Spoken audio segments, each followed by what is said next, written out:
Shalom. మన ప్రభువు రక్షకుడైన యేసు క్రీస్తు నామమున మీ అందరికీ కూడా నా యొక్క శుభాలు తెలియజేస్తూ ఉన్నాను. మీ అందరికీ వందనాలండి. ఈరోజు మనము ప్రాముఖ్యమైన సమయాన్ని వినియోగించుకుంటూ ఉన్నాము. పరిశుద్ధాత్మ దేవుని యొక్క సన్నిధిలో మనమందరము కూడా ప్రభుని స్తుతించవలసిన వారమై ఉన్నాము. పరిశుద్ధాత్మ దేవుని గణపరిచే వారుగా మనమై ఉన్నాము. అయితే ప్రియమైన దేవుని బిడ్డలారా, ఈరోజు కొద్ది నిమిషాలు దేవుని యొక్క వాక్యాన్ని మీతో పంచుకోవాలి అని ఆశపడుతూ ఉన్నాయి. అయితే నీతియుక్త నైతిక పరిశుద్ధత, నీతియుక్త నైతిక పరిశుద్ధత.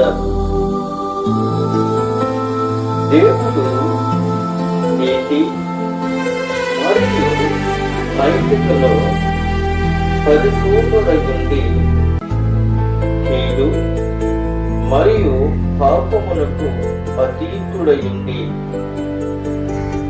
ఆయన తన యొక్క నైతిక జీవులలో పాపమును ద్వేషించి పరిశుద్ధతను డిమాండ్ చేయను అని ఇక్కడ పరిశుద్ధత గురించి మనకి తెలియపరుస్తూ ఉన్నాడు. మనము పరిశుద్ధత అంటే ఏంటి అని మనము కొద్ది నిమిషాలు దేవుని యొక్క మాటల గురించి మనము నేర్చుకుందాం. ప్రియమైన దేవుని యొక్క బిడ్డలారా, ప్రభువైన యేసు క్రీస్తు నిన్ను నన్ను ప్రేమించే దేవుడు. పరిశుద్ధాత్మ దేవుడు నిన్ను నన్ను ప్రేమించే దేవుడు. ఆయన ప్రేమ అమూల్యమైనది. ఆయన ప్రేమ అమూల్యమైనది, నిష్కపటము లేనిది. ఆయన ప్రేమ స్వార్థము లేనిది. ప్రియమైన దేవుని యొక్క బిడ్డలారా, దేవుని ప్రేమ శాశ్వతమైనదని దేవుడు మనకి బయలుపరుస్తున్నాడు. అయితే నీతియుక్త నైతిక పరిశుద్ధత అన్న విషయాన్ని ఎవరు పరిశుద్ధుడు, ఎవరు పరిశుద్ధత కలిగి ఉన్నారు అని మనం చూసినట్లయితే నేనంటాను, పరిశుద్ధాత్మ దేవుడు యేసు క్రీస్తు ప్రభు వారే ఆయన పరిశుద్ధత కలిగిన దేవుడని నేను నమ్ముతూ ఉన్నాను. లేవి కాండము 11వ అధ్యాయము 44వ వచనములో ఒక మాట ఆ విధంగా మనకి తెలియపరుస్తూ ఉన్నాడు. నేను మీ దేవుడైన యెహోవాను, నేను పరిశుద్ధుడను గనుక మీరు పరిశుద్ధులై ఉండినట్లు మిమ్మును మీరు పరిశుద్ధపరచుకొనవలెను. నేల మీద ప్రభు జీవరాశులను దేని వలనను మిమ్మును మీరు అపవిత్రపరచుకొనకూడదు అని మోషే గ్రంథకర్త అయిన ఈ విధంగా మనకి తెలియపరుస్తూ ఉన్నాడు. సైన్యములకు అధిపతైన యెహోవా దేవుడు తన కుమారుడు, తన నాయకుడు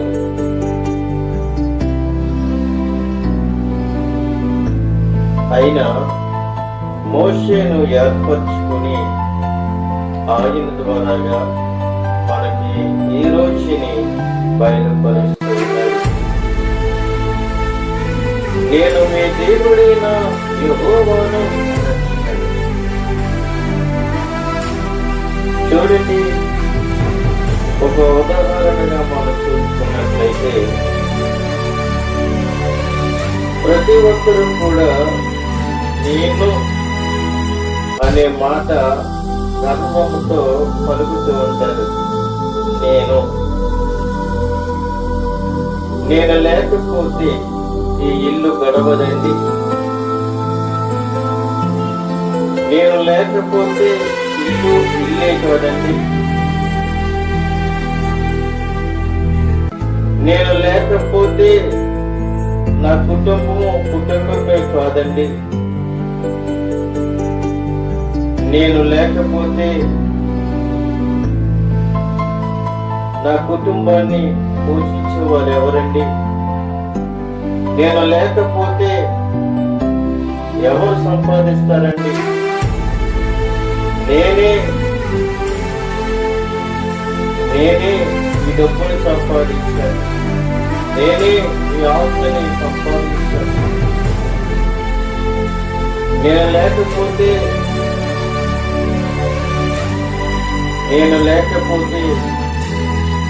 ఎవరండి ఆదుకునేవారు అని ఇలా అనేకమైన సందర్భాలను పట్టుకొని నేనే అని అంటుంటాం. నేను అనేది నీ నోటంతా వచ్చేది కాదు. నేను అనే మాట ఈ నోటంతా రాకూడదు. నేనే అన్న మాట ఎవరనాలి అంటే పరిశుద్ధాత్మ దేవుడు పరిశుద్ధ కలిగిన సంయమనగతమైన యెహోవా దేవుడే అనాలి తప్ప నీవు నేను అనుకోని ప్రయోజనం లేదని. సంయమనగతమైన యెహోవా దేవుడు అంటూ ఉన్నాడు, నేను మీ దేవుడైన యెహోవాను, నేను మీ దేవుడైన యెహోవాను, నేను మీ దేవుడైన యెహోవాను, నేను మీకు దేవుడనై ఉన్నాను, నేను మీకు తండ్రినై ఉన్నాను, ఇక నేను యజమానుడనై ఉన్నాను, నేను ఈ లోకమును సృష్టించిన దేవుడును, నేను ఈ లోకమును జయించిన దేవుడును, నేను మరణమును జయించిన దేవుడును, నేను నా రాజ్యానికి వారసుడును, నా రాజ్యము శాశ్వతమైన రాజ్యము, నా రాజ్యము అంతమనేది.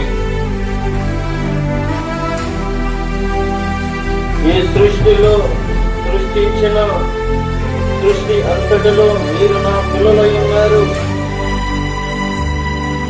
నేను మీకు తండ్రినై ఉన్నాను.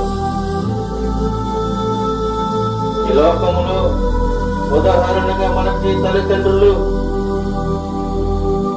అనేక మంది ఉండొచ్చు. ఆత్మీయ తల్లిదండ్రులు, సొంత తల్లిదండ్రులు ఉండొచ్చు. కానీ ఈ లోకంలోనికి రాకమునికి నీ రాజ్యమేదో, నీ స్థానమేదో, నీ స్థలమేదో, నీ లోకమేదో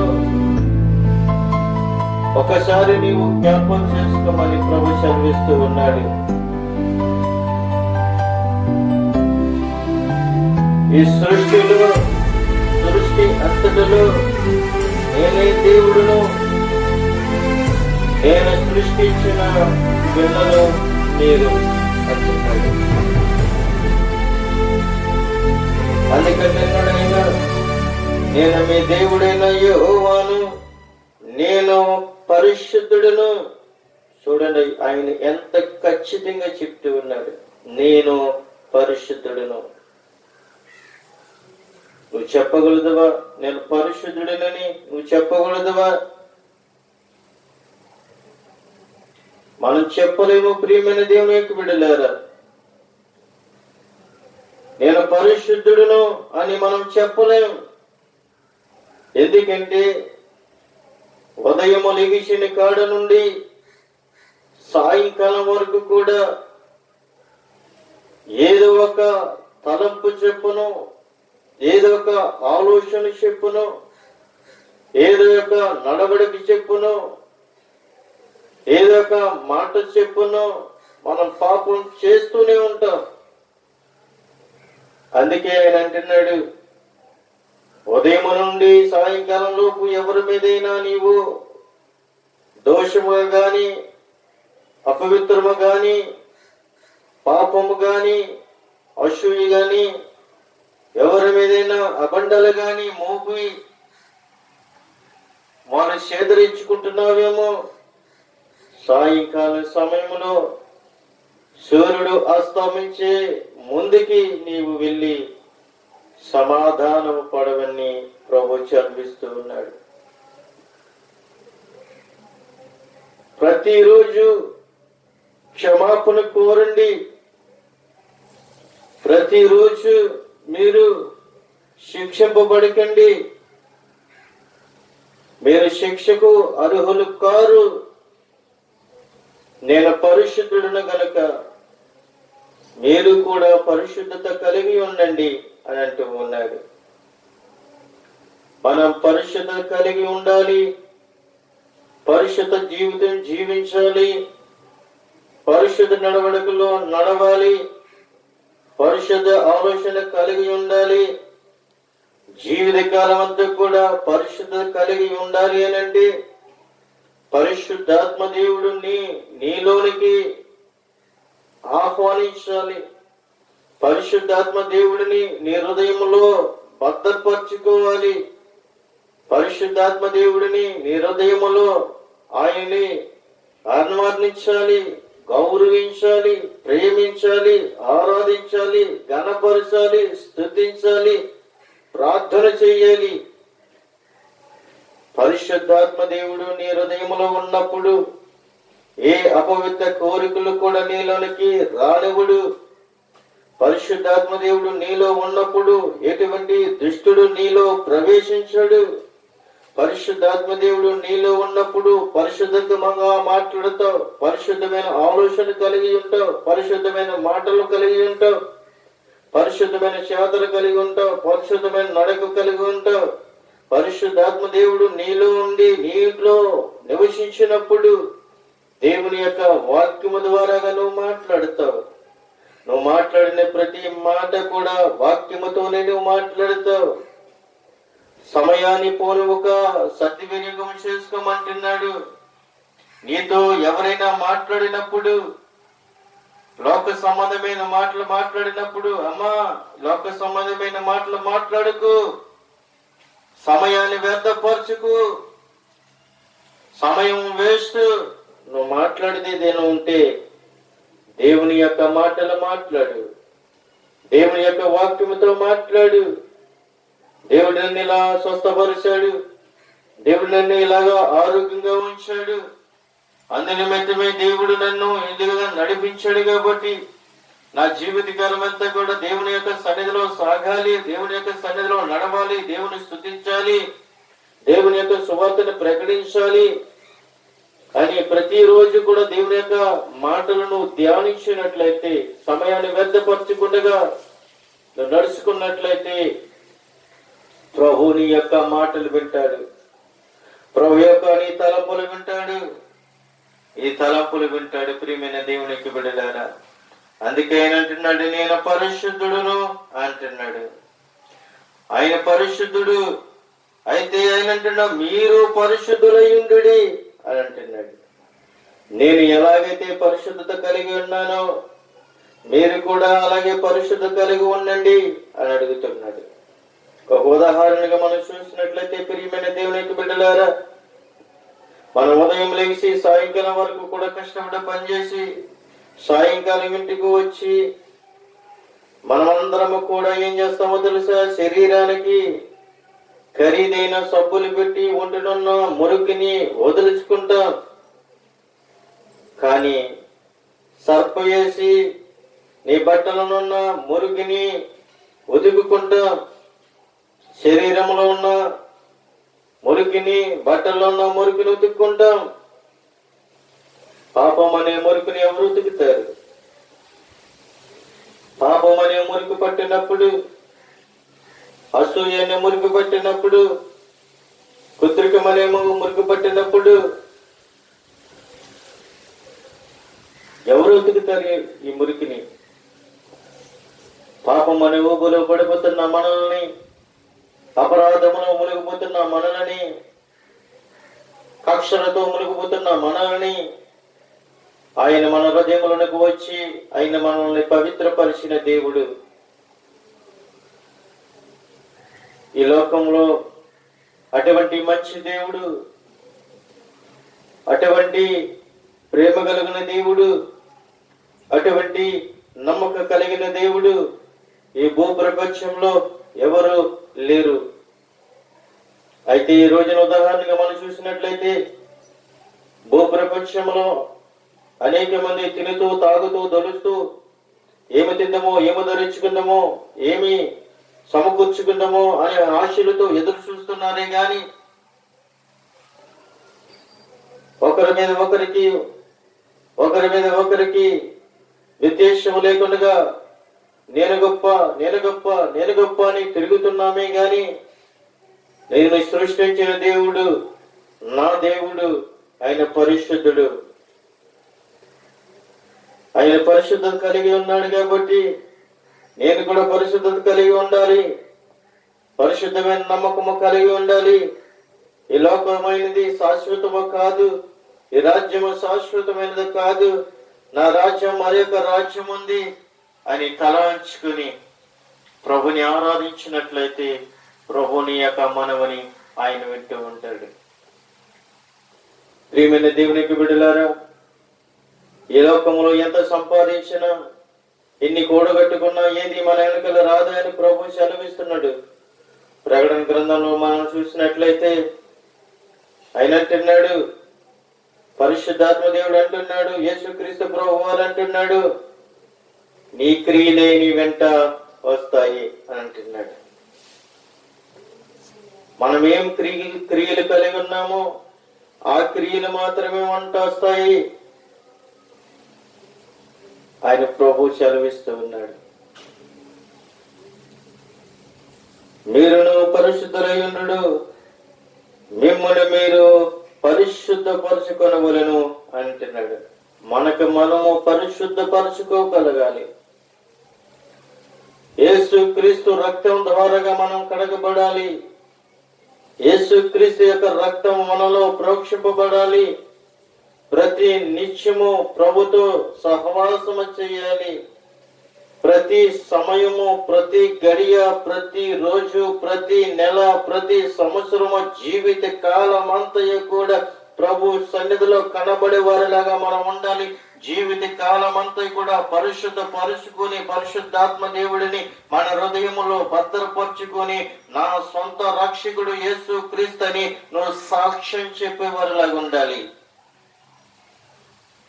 అప్పుడు నీవు దేవుడిని అంగీకరించినట్లు, దేవుడిని నీ హృదయములో భద్రపరుచుకున్నట్లు, దేవుడిని పరిశుద్ధపరిచినట్లని దేవుడు సెలవిస్తూ ఉన్నాడు.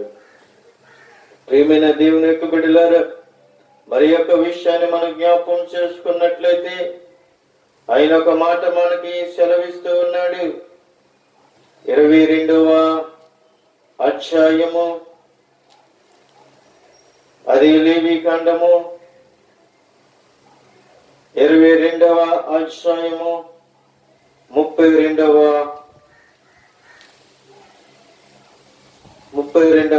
వచనములో మనం చూసినట్లయితే ఆయన మరి ఒక మాట మనకితో చదివిస్తున్నాడు.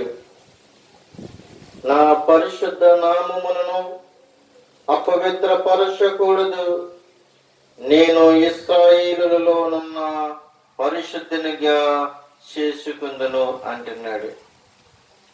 నా పరిశుద్ధ నామమును అపవిత్రపరచకూడదు.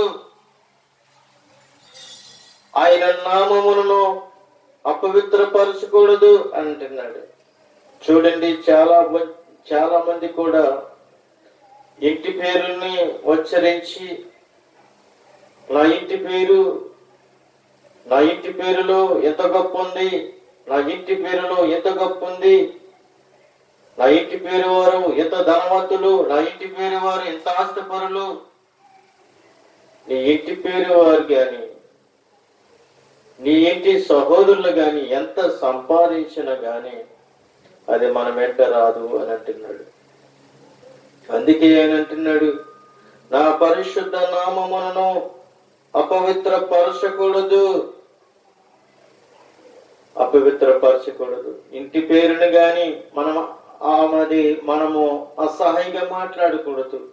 చాలా మంది కూడా చులకనగా మాట్లాడతారు. ప్రియమైన దేవునికి బిడ్డలారా, ఉదాహరణగా చూసినట్లయితే ఎవరైనా ఇంటి పేరుతో తక్కువగా కనబడితే, హీనంగా కనబడితే, లోకుగా కనబడితే, నీ ఇంటి పేరు ఎలాగరా, నీ ఇంటి పేరు ఎంత హీనమైనది, నీ ఇంటి పేరు చాలా బలహీనమైనది, నీ ఇంటి పేరులో ఎంత అబద్ధాలు ఉన్నాయి, ఎన్ని దోషాలు ఉన్నాయి, ఎందుకు వచ్చిన బ్రతుకురా అని అడుగుతూ ఉంటాం.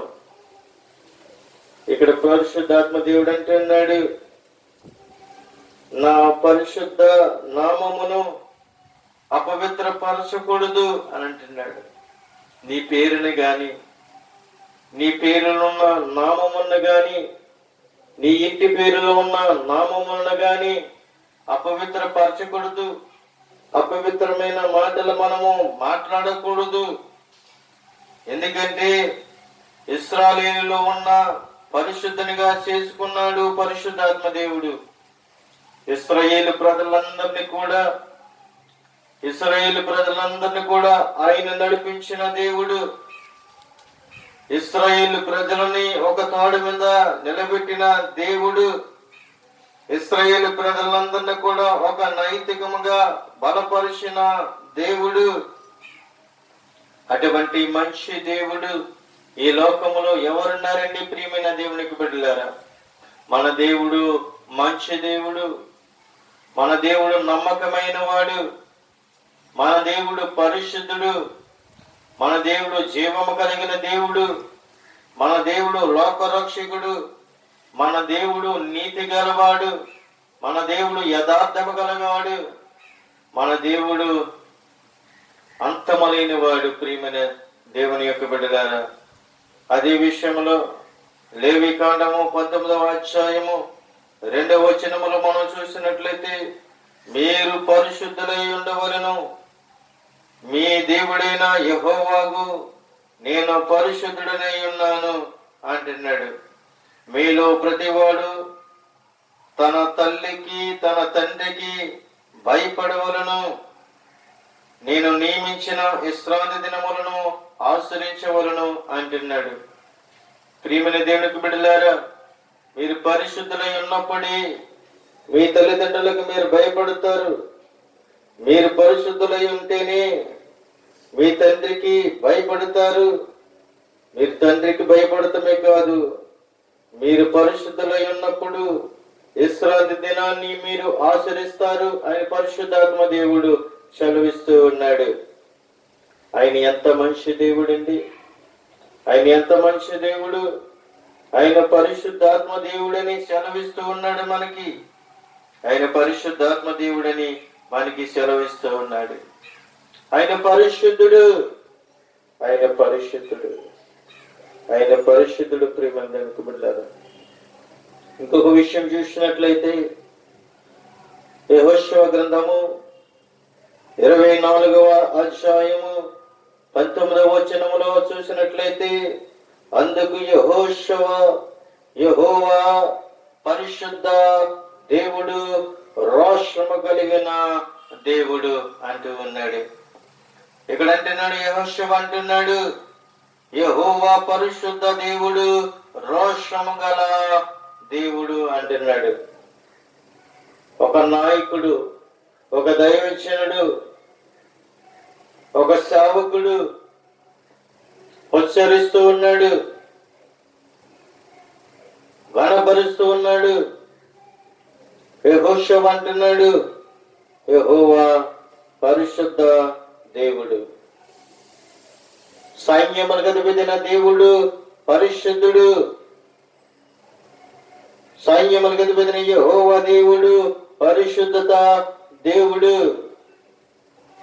సైన్యములకు అధిపతిన యెహోవా దేవుడు పరిశుద్ధ దేవుడు, రోషము కలిగిన దేవుడు. ఈ లోకములో ఎన్ని చూసినా, ఎన్ని చేసినా ఆయన పరిశుద్ధుడై ఉన్నాడు. ఆయన జీవం కలిగిన దేవుడై ఉన్నాడు. ఆయన నమ్మకము కలిగిన దేవుడై ఉన్నాడు. ఆయనే జీవాధిపతి అయి ఉన్నాడు. ఆయనే పరిశుద్ధాత్మ దేవుడై ఉన్నాడు. అందుకే నేను ఆయనని ప్రేమించడానికి ఇష్టపడుతూ ఉన్నాను. ప్రేమైన దేవునికి బిడ్డలారా, మరి కీర్తన గ్రంథంలోనికి వెళ్ళినట్లయితే, కీర్తన గ్రంథము 5వ అధ్యాయము 5వ వచనంలో మనం చూస్తున్నట్లయితే ఆయన అంటున్నాడు, డాంబికులు నీ సన్నిధిని నిలవలేరు, పాపము చెయ్యవారందరూ నీకు అసహాయులు అంటున్నాడు. డాంబికులు నీ సన్నిధిని నిలవలేరు.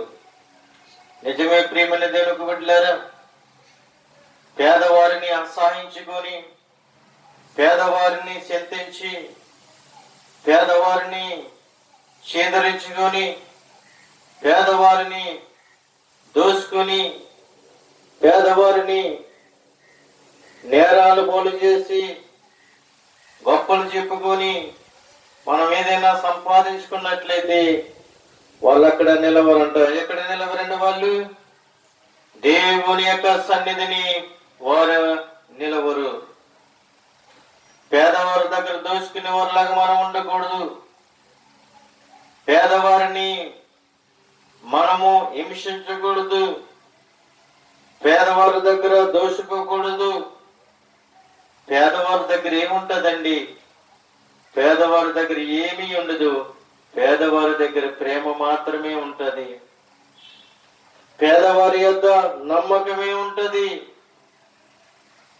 ఒక్కసారి నువ్వు ఇంటికి తీసుకుని వెళ్ళి వారికి విందు చేసిన తర్వాత మళ్ళీ నిన్ను తీసుకుని వెళ్ళి వాళ్ళు విందు చేయలేరు.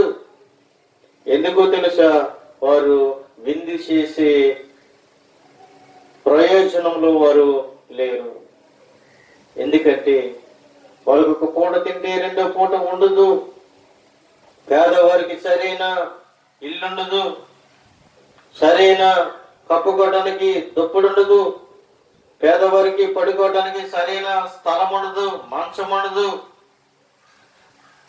కానీ మనం ఏం చేస్తామో తెలుసా?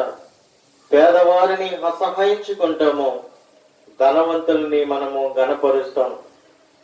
ఎవరైనా ధనవంతుడు మన ఇంటికి వచ్చినప్పుడు వాడికి ఏం చేస్తామో తెలుసా? కుర్చీలు వేస్తాం, సోఫాలు వేస్తాం, సన్మానిస్తాం, గౌరవిస్తాం. దేవుడు అంటున్నాడు, పేదవారిని సన్మానించండి, ధనవంతులను కాదు. పేదవారిని ఆహ్వానించండి, ధనవంతులను కాదు. పేదవారిని ప్రేమించండి, ధనవంతులను కాదు. పేదవారిని తీసుకుని వచ్చి దేవుని యొక్క వాక్యాన్ని మీరు పంచి ఉన్నతమైన స్థానంలో దేవుని వైపుకి నడిపించండి.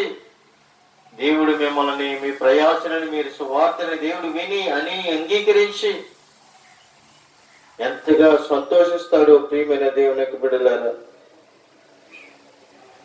పాపము చెయ్యవారందరూ కూడా ఏమవుతారంటే ఆయన అసహాయులంట. ఆయనకి ఇష్టపడదంట.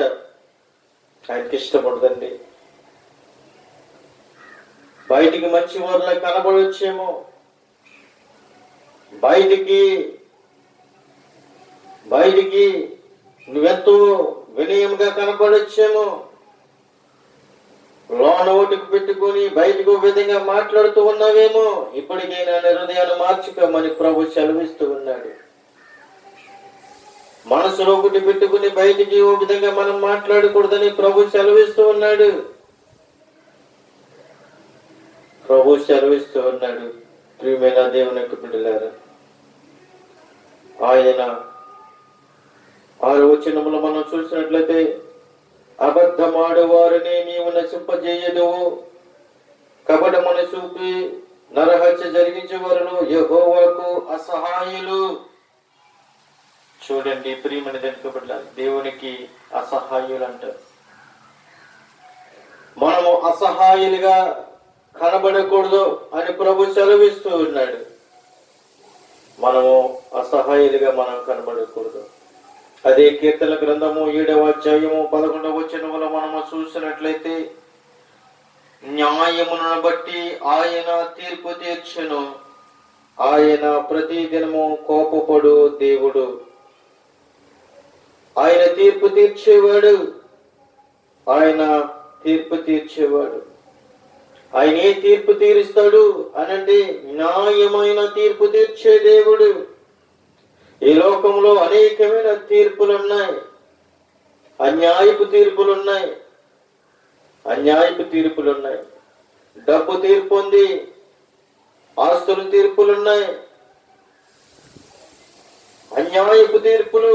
ప్రియమైన దేవునికి బిడ్డలారా, కానీ నా యేసయ్య, నా ప్రభువైన యేసుక్రీస్తు, నా పరిశుద్ధాత్మ దేవుడు, నా జీవం కలిగిన దేవుడు, ఆయన ఏం తీర్పు తీరుస్తాడో తెలుసా? ఆయన ఏ తీర్పు తీరుస్తాడో తెలుసా? ప్రియమైన దేవునికి బిడ్డలారా, న్యాయపు తీర్పు తీరుస్తాడు. అన్యాయపు తీర్పు తీర్చే దేవుడు కాదు మన దేవుడు. న్యాయపు తీర్పు తీర్చే దేవుడు. మనమందరము కూడా ఏమై ఉన్నాము అంటే, అన్యాయపు తీర్పులోకి పోకూడదని ఆయన సెలవిస్తూ ఉన్నాడు. అన్యాయపు తీర్పు అనేది మనలోనికి రానివ్వకూడదు. అన్యాయస్తులుగా మనము ప్రవర్తించకూడదు. అన్యాయస్తులుగా మనము జీవించకూడదు.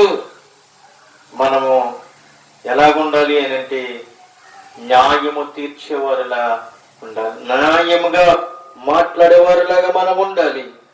మనం ఎలాగ ఉండాలంటే, న్యాయమైన మాటలు మనము పలకాలని దేవుడు సెలవిస్తూ ఉన్నాడు. మరి యొక్క విషయం మనం జ్ఞాపకం చేసుకున్నట్లయితే, దేవుని యొక్క గ్రంథములో, యెషయా గ్రంథములో మరి 1వ అధ్యాయము మరి 12వ వచనములో మనం చూసినట్లయితే, నా సన్నిధిని కనబడవలనని మీరు వచ్చిచున్నారే, నా ఆవరణములను త్రొక్కుటకు మిమ్మును రమ్మను వాడి ఎవడు? చూడండి ఎంత కఠినంగా మాట్లాడుతున్నాడో పరిశుద్ధాత్మ దేవుడు. నా సన్నిధి కనబడవలనని మీరు వచ్చిచున్నారే, నా ఆవరణములకు త్రొక్కుటకు మిమ్మును రమ్మని వాడు ఎవడు? మీ నైవేద్యము వ్యర్థము, అది నాకు అసహాయము పుట్టించు. దుఃఖార్ధనమును దానిని ఇక్కడను తేకుడి. అమావాస్యయు విశ్రాంతి దినమును సమాజ కూటము ప్రకటనలు జరుగుతున్నవి. పాపములు గుంపు కూడిన వచ్చ సమాజమును నేర్చజాలను ఆయన అడుగుతూ ఉన్నాడు. ఎవరికి కావాలండి? దేవునికి కావలసింది పరిశుద్ధతే గాని, దేవునికి కావలసింది పరిశుద్ధత గాని, ఆయనకి కావలసింది నైవేద్యము కాదు. ఆయన అంటున్నాడు, నైవేద్యము వ్యర్థము. ఆయనకి కావలసింది పరిశుద్ధమైన హృదయము. అంతేగాని నువ్వు పరిశుద్ధమైన హృదయము ఆయన గర్పించకుండా అసహాయముతో నువ్వు నడుచుకొని, అసహాయముతో నువ్వు బలులు అర్పించినట్లయితే ఆయనకి ఏంటి అనంటే వ్యర్థము అని అంటున్నాడు. ప్రియమైన దేవునికి బిడ్డలారా, నిజమే ఆయన మనల్ని ప్రేమిస్తూ ఉన్నాడు. మనకి ప్రతి విషయాన్ని కూడా ఆయన నేర్పిస్తూ ఉన్నాడు. 17వ వచనములో చూసినట్లయితే, కీడు చేయుట మానుడి, మేలు చేయ నేర్చుకొనుడి, న్యాయముగా జాగ్రత్తగా విచారించుడి, హింసింపబడు వారిని విడిపించుడి, తండ్రి లేని వారికి న్యాయము తీర్చుడి, ఎదువరాలు పక్షముగా వాదించుడి అని అంటున్నాడు. కీడు చేయటం మాని మేలు చేయుడి. ఈ రోజుల్లో ఎక్కడ చూసినా కీడే కీడే కీడే. ఎందుకండి మన ప్రాణం మరి మన ప్రాంతాన్ని విడిచిపెట్టి వేరొక ప్రాంతానికి వెళ్ళి, అయ్యా ఈ బస్సు ఎక్కడికి వెళ్తుంది అంటే అడిగి తెలుసుండే ఆ బస్సు ఎక్కడికి వెళ్తండి, అయ్యా ఈ మార్గము ఇక్కడి నుంచి వేరొక ప్రాంతం వెళ్ళాలి అంటే వాడు అబద్ధమే చెప్తాడు. వాడు తెలుసున్నా కూడా వాడు అబద్ధమే చెప్తాడు. తిన్నంగా మాత్రము అడ్రస్ ఎవ్వరూ చెప్పరండి. కనీసం ఎందుకు ఒక ఆటో వాడిని పలానా ప్రాంతానికి తీసుకుని వెళ్ళు అని అంటే అడు ఊరంతా తిప్పుకుని తీసుకుని వెళ్ళి 500 అయ్యింది, 600 అయ్యింది అని చెప్తూ ఉంటుంది. ఎక్కడ చూసినా చిన్నవారు మొదలుకొని వృద్ధాపంలో ఉన్న వారందరూ కూడా మోసంతో బ్రతుకుతూ ఉన్నారు. దేవుడు అంటున్నాడు, మోసాన్ని విడిచిపెట్టండి, అసహాయాన్ని విడిచిపెట్టండి, పరిశుద్ధతలో మీరు నడవండి అని పరిశుద్ధాత్మ దేవుడు మాట్లాడుతూ ఉన్నాడు. ప్రియమైన దేవునికి బిడ్డలారా, ఎందుకనంటే ఆయన మాట్లాడుతూ ఉన్న దేవుడు గనుక మనందరితో ఆయన మాట్లాడుతూ ఉన్నాడు. ఆయన మాట్లాడుతూ ఉన్న దేవుడు గనుక ఆయన మనతో మాట్లాడుతూ ఉన్నాడు. మీరు అనుకుంటూ ఉంటారు, ఆయన మాట్లాడే దేవుడు కాదు కదా అని మీరు అనుకుంటారు. కానీ ఆయన మాట్లాడుతూ ఉన్న దేవుడు, ఈ రోజుని నాతో మాట్లాడుతూ ఉన్న దేవుడు మీతో కూడా మాట్లాడుతూ ఉన్నాడు. ఆయన నాతో మాట్లాడుతూ ఉన్న దేవుడు మీతో కూడా మాట్లాడుతూ ఉన్నాడు. మరి యెహెజ్కేలు గ్రంథము 39వ అధ్యాయము 7వ వచనం మనం చూసినట్లయితే, నేను యెహోవానై ఉన్నానని అన్యజనులు తెలుసుకున్నట్లు ఇక నా పరిశుద్ధ నామమునకు దూషణకు కలగనీయక నా జనులకు ఇశ్రాయేలు మధ్యన దానిని బయలుపరిచెదను. ఇదిగో అది వచ్చుచున్నది, కలగబోచున్నది, నేను తెలియజేసిన సమయమున అది జరుగును, ఇది యెహోవాకు అని అడుగుతున్నాడు. నేను తెలియజేసిన సమయము అది జరుగును. ఆయన సమయాన్ని మనకి తెలియపరుస్తూ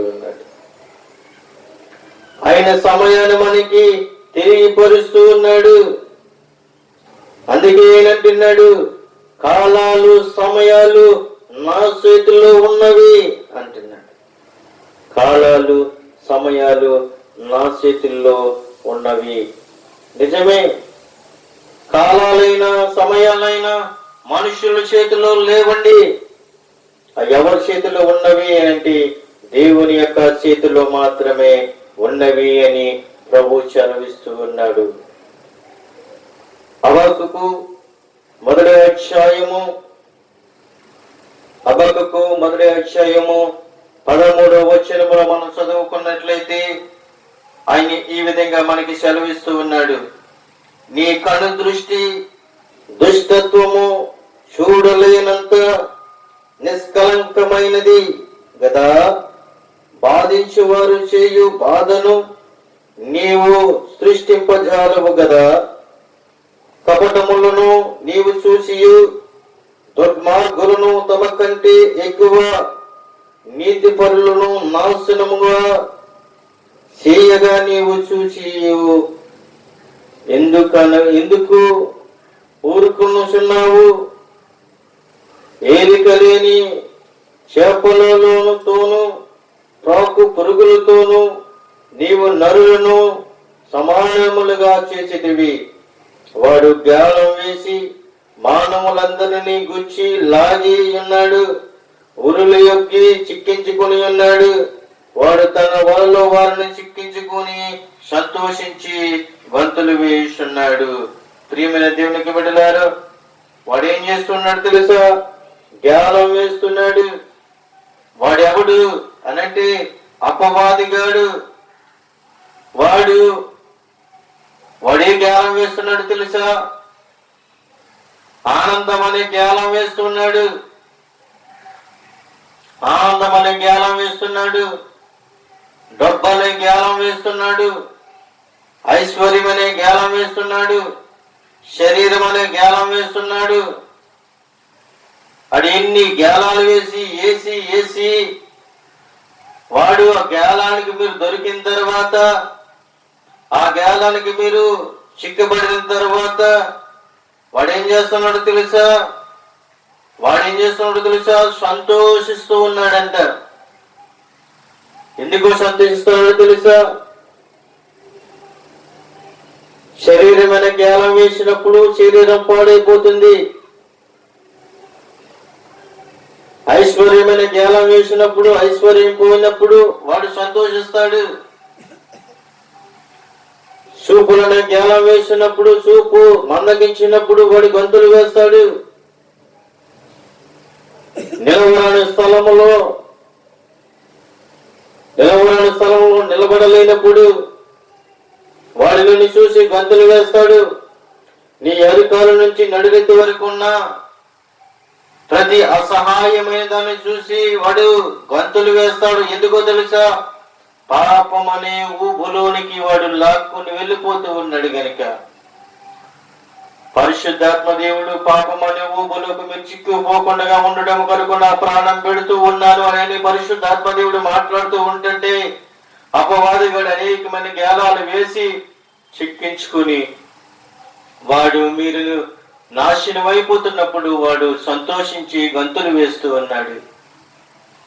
నా యేసయ్య నిన్ను చూసి చింతపడుతూ ఉన్నాడు, బాధపడుతూ ఉన్నాడు. అయ్యో నా పిల్లలు లోకంలో కలిసిపోతున్నారే, సమాజంలో కలిసిపోతున్నారే, పాపం అనే ఊపులో పడిపోతున్నారే, వీళ్ళని ఎలా రక్షించాలని ప్రభువైన యేసు క్రీస్తు కన్నీరు కారుస్తూ నీ కొరకు నా కొరకు ఎదురు చూస్తూ ఉంటే, మనము లోకంలో బ్రతుకుతున్నాం, లోకంలో జీవిస్తున్నాం. లోకమే శాశ్వతం, మనం జీవిస్తూ ఉన్నామే గాని మరి యొక్క శాశ్వతమైన రాజ్యం ఉందని, శాశ్వతమైన నివాసం ఉందని, శాశ్వతమైన ఒక పట్టణం ఉందని మనం గ్రహించలేకపోతున్నాము. ప్రియమైన దేవునికి బిడ్డలారా, మరి యొక్క మాట మనం చూసినట్లయితే జకరియా గ్రంథంలోకి మనం వెళ్ళినట్లయితే 8వ అధ్యాయము 17వ వచనంలో మనం చూసినట్లయితే అక్కడ మరి యొక్క మాట మనకి సెలవిస్తూ ఉన్నాడు.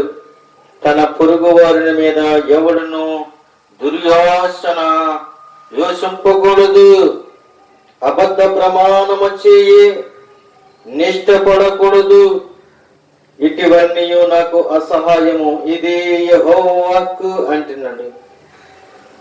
పొరుగు వారి మీద ఎవడు కూడా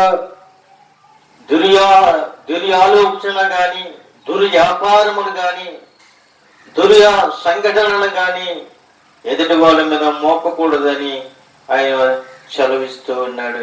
ప్రియమైన దేవుని యొక్క బిడ్డలారా, ఎంత గొప్ప దేవుడు మన దేవుడు.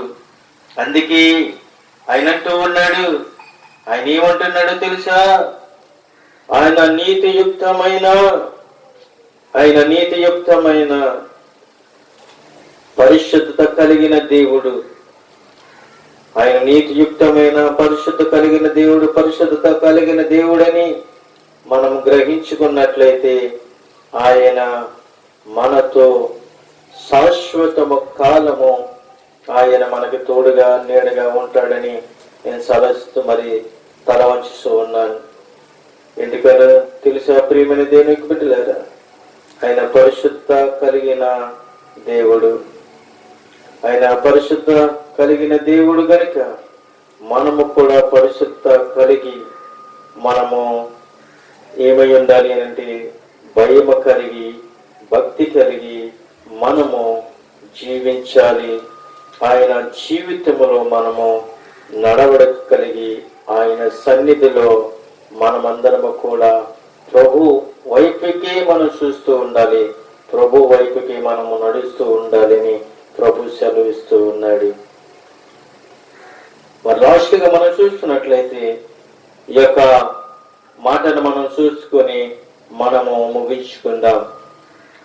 మొదటి పేతురు రాసిన పత్రిక 1వ అధ్యాయము 15వ వచనములో మనం చూసినట్లయితే ఆయనగా మనతో చక్కగా మాట్లాడుతున్నాడు. నేను పరిశుద్ధుడనై ఉన్నాను గనుక మీరును పరిశుద్ధులై ఉండుడని రాయబడి ఉన్నది. కాగా మీరు విధేయులకు పిల్లలై మీ పూర్వపు జ్ఞాన దశలలో మీకుండిన ఆశలను అనుసరించి ప్రవర్తింపగా మిమ్మల్ని పిలిచిన వాడు పరిశుద్ధుడై ఉన్న ప్రకారము మీరును సమస్త ప్రవక్తన యందు పరిశుద్ధులై ఉండుడి అంటున్నాడు. మీరు సమస్త ప్రవర్తన యందు పరిశుద్ధులై ఉండుడి అని అంటున్నాడు. సమస్తము సంటి బిడ్డల మొదలుకొని వృద్ధాపులున్న ప్రతి ఒక్కరు కూడా ఏమి కలిగి ఉండాలి అని అంటే సమస్తమును కూడా ప్రవర్తన యందు ఏమై ఉండాలి అని అంటే పరిశుద్ధులై ఉండాలి అని ప్రభు సెలవిస్తున్నాడు. ప్రియమైన దేవునికి బిడ్డలారా, మనం చూసినాం, ఏం చూసాం ప్రియమైన దేవునికి బిడ్డలారంటే నైతిక పరిశుద్ధత అన్న అంశము మీద మనము ఈ మాటలు మనము ధ్యానించుకున్నాం. దేవుని యొక్క రాకడ ఆలస్యమై ఉంటే మరి యొక్క దేవుని యొక్క వాక్యాన్ని ప్రకటించుకుంటూ ఇంకా అనేకమైన విషయాలు మనం నేర్చుకుంటూ దేవుని యొక్క సన్నిధిలో బహుబలంగా వాడబడాలని కోరుకుంటూ మనమందరము కూడా ప్రభు సన్నిధిలో జీవిత కాలం అంతా కూడా సంపూర్ణమైన ఆరోగ్యముతోనూ సంపూర్ణమైన శక్తితోనూ సంపూర్ణమైన ఆయుష్తో మనమందరము కూడా ప్రభు సన్నిధిలో కనబడాలి, ప్రభుని స్తుతించాలి. పూర్ణ హృదయముతో, పూర్ణ ఆత్మతో, పూర్ణ వివేకముతో పరిశుద్ధాత్మ దేవుణ్ణి మహిమపరిచినట్లయితే, పరిశుద్ధాత్మ దేవుణ్ణి మన హృదయంలో భద్రపరుచుకున్నట్లయితే మనం అందరము కూడా దేవుని యొక్క రాకడ వచ్చినప్పుడు మనం అందరము కూడా పరిశుద్ధంగా ఎత్తబడాలని కోరుకుంటూ ఈ మాటలు నేను ముగిస్తూ ఉన్నాను. కొద్ది మాటలు దేవుడు దీవించి ఆశీర్వదించునుగాక. ఆమేన్. అందరికీ హృదయపూర్వకమైన వందనాలండి.